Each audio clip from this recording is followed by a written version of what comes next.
Yeah, I would say I'm very excited about going into the new year around crypto, and I'll tell you why. Um, and I have to be transparent. You know, I'm an investor in Circle, which does USDC. I have many positions on, but they're one of them, and also an investor in FTX, both the U.S. and the international company, and a paid spokesperson for FTX. So, with those disclosures aside, if you're going to see something remarkable at Davos this year, which happens in mid-January. Each year, that global gathering has a new theme. You know, a few years ago it was global warming, and then it became deglobalization, then globalization. This year, you're going to see crypto at the top of the list of what is being discussed by global bankers, specifically around payment systems.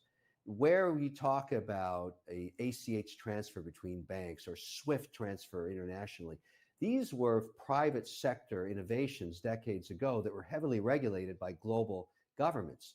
And for the first time now, products like stablecoins could really disrupt that at a significantly faster, more productive, more transparent, more auditable, but above all, far less expensive system for transferring global assets. And so you're going to see companies like Circle headline at that event, and I think it's going to be Davos will be all. You're going to see a lot of crypto-based conversation at a global level with global governments as they struggle to find some kind of policy and regulation. And that bill, the Stablecoin Transparency Act, is at the forefront of that. That is a bipartisan U.S. bill that I think could be marked up by the time we get to that place, because it'll be after the midterms on November 8th, which is going to be significant for crypto policy. I think what will happen in the House will help crypto policy.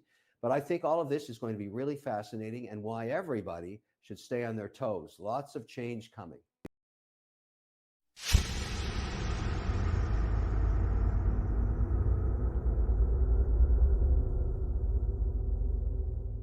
Not yet, but we're getting close. You know, we're fibrulating right now, trying to figure out what the earnings next year are going to look like. And so every time you have a rally like this, we've had extended rally, multiple days now to the upside.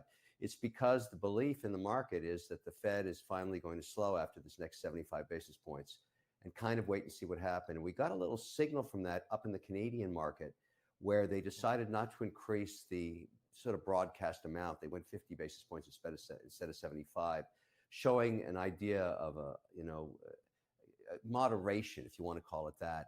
Now, normally we do not take signals from other countries, but Canada, being the giant trading partner it is, just north of the border, it's the first time in decades I've ever seen anybody wake up and look at what the Bank of Canada was doing, and that's what happened this week.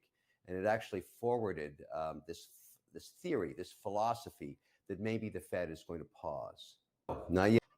Well, you have to remember, the most hated man on earth is always the chair of the Fed, regardless of who they are, man or woman. Everybody hates the Fed. Everybody second guesses the Fed. Everybody says they're doing the wrong thing all of the time. You can't make anybody happy when you're the Fed chair. And that's exactly what's happening here. He's trying to, in this case, in Powell's case, engineer a soft landing, which is near impossible. No one's ever seen that happen.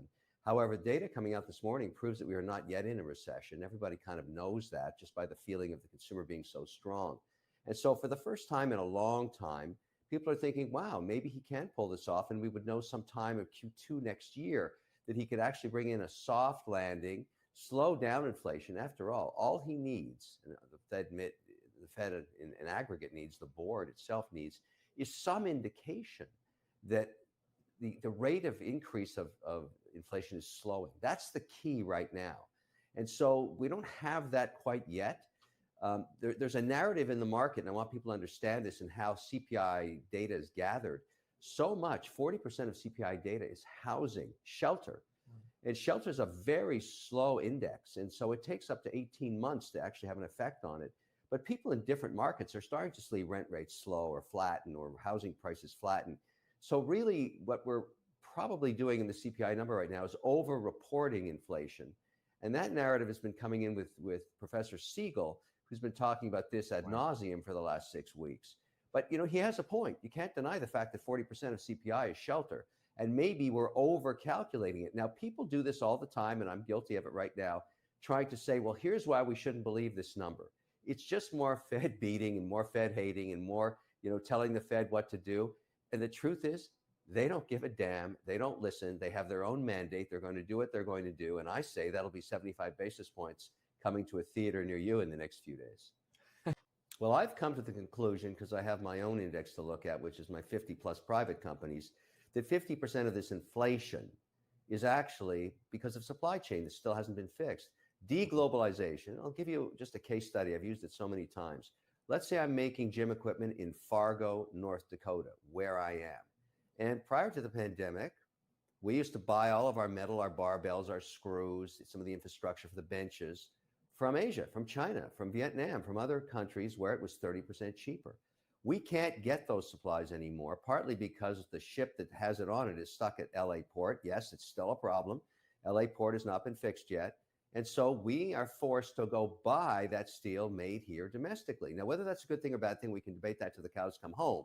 However, it's 33% more expensive. So we take those barbells and those benches, mark them up 33%, sell them into an ever increasing demand market. Our sales have not slowed, but it's 30% more expensive.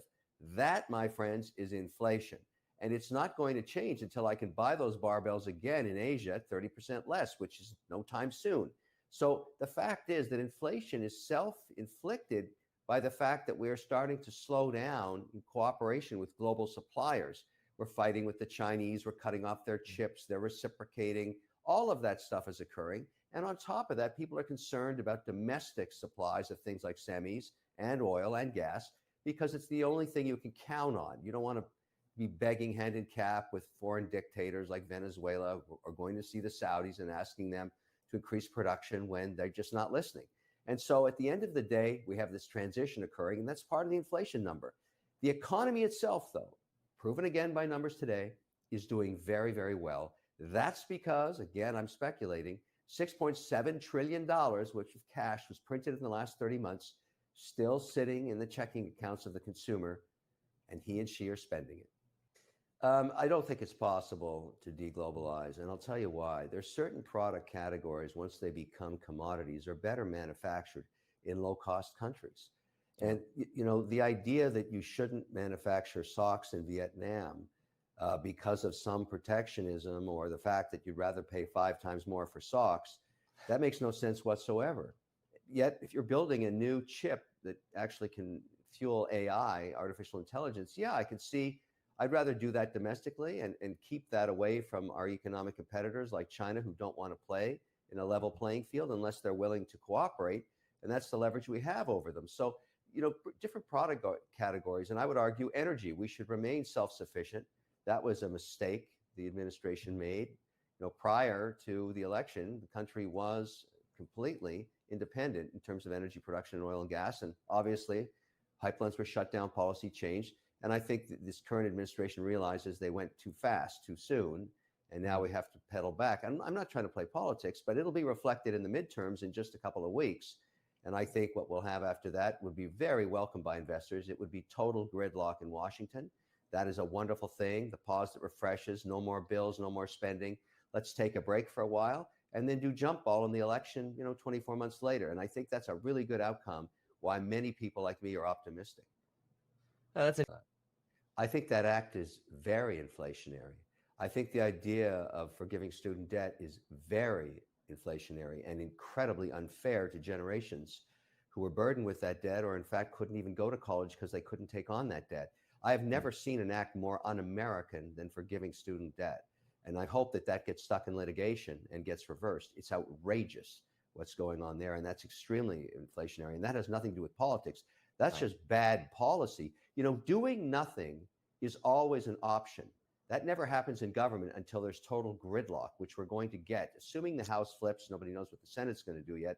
It's jump ball. But bottom line is, gridlock is a great thing. It's a good thing. Politicians can't get any bills done and nothing happens, which is a great option, because it's a form of certainty in the market.